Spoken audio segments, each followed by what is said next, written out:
What ties all of this global ambition together is a brilliant, repeatable three-step blueprint, essentially the Neo Bank Flywheel that any company, digital or trad, can learn from.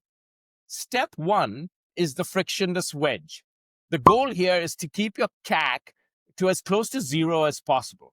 You don't sell a complex banking account, you offer something free that solves a painful systemic customer problem and goes viral. Yeah, absolutely, Aman. And Nubank had the purple no-fee credit card, which became that act of financial justice in Brazil. And for Revolut, it was the free multi-currency card that killed the hidden exchange rate fees that travelers and expats hated. Yes, and this wedge product is the hook.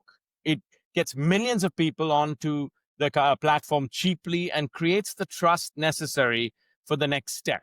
Step two, which is the monetization ladder. The goal here is to maximize ARPAC, or average revenue per active customer. Once they have your data and trust, they build a ladder of high margin products that you eagerly climb. Exactly, right? And for Nubank, that ladder led to becoming this lending powerhouse. For Revolut, the ladder is built on subscription and wealth. This cross-selling is key, and it drastically raises their revenue without raising that low cost of serving their customers. And that brings us to step three, which is the tech driven efficiency. This is the non negotiable part, Zubin, running a tight, efficient ship powered by tech and talent density. They hire top tier engineers to build low cost, scalable platforms that are impossible for banks to replicate.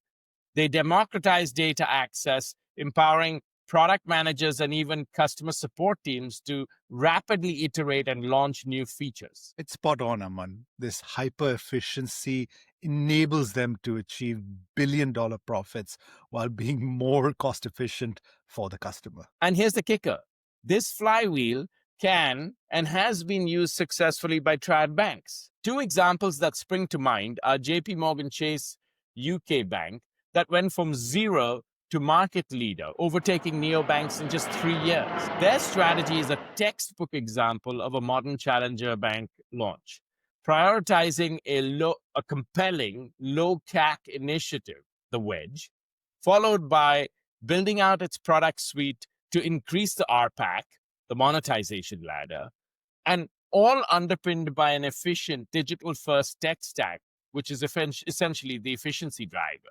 Here in Singapore, Zubin, Standard Chartered and NTUC's Trust Bank has also added 1 million customers. That's nearly a third of the city-state's bankable population using the very same flywheel. Both of these examples are proof that the flywheel works both ways. And in the case of trad banks, if you get over the legacy mindset, your brand and knowledge are essentially lubricants to this flywheel.